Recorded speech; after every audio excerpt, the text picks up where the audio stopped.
ভোরের ঠান্ডা হাওয়ায় আজ ঘরটা যেন একটু বেশি শান্ত।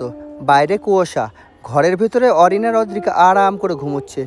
কয়েকদিনের জন্য স্কুল ছুটি, তাই আজ তাদের তাড়াহুড়ো নেই। বাবা হয়েও আমি ডাকি না। ঠান্ডার মধ্যে এমন ঘুম ভাঙাতে মন সায় দেয় না। ঘুমো কোরা, একটু শান্তি ওদের প্রাপ্য। ভোরবেলায় চুপি চুপি উঠে পড়েছি আমি। রান্নাঘরে ঢুকে চুলা জ্বালালাম। শনিবার মানে নিরামিষ। কী রান্না করবো ভেবে একটু তাকালাম। তারপর চোখে পড়লো ঘরের সবজিগুলোর দিকে। ঠিক করলাম আজ বেগুন ভাজা হবে, সঙ্গে ফুলকপি আর সয়াবিনের তরকারি, সঙ্গে একটু গরম ডালও। সহজ রান্না, তবু মন ভরে যায়। চুলার পাশে দাঁড়িয়ে থাকতেই মন হয় এই ছোট ছোট কাজের মধ্যে লুকিয়ে আছে আমাদের সংসারের গল্প। রান্না শেষ হলে একটু পরে আমি ডিউটিতে বেরিয়ে যাব। অরিনা রদ্রিকাকে রেখে যাবো তো দিদার কাছে, ভরসার জায়গা।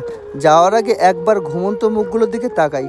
ঠান্ডার সকালে ওদের নিঃশ্বাসের ছন্দে যেন আমার সব ক্লান্তি মিলিয়ে যায়। এভাবেই দিন চলে, দায়িত্ব ভালোবাসার নীরব লড়াইয়ের মধ্য দিয়ে।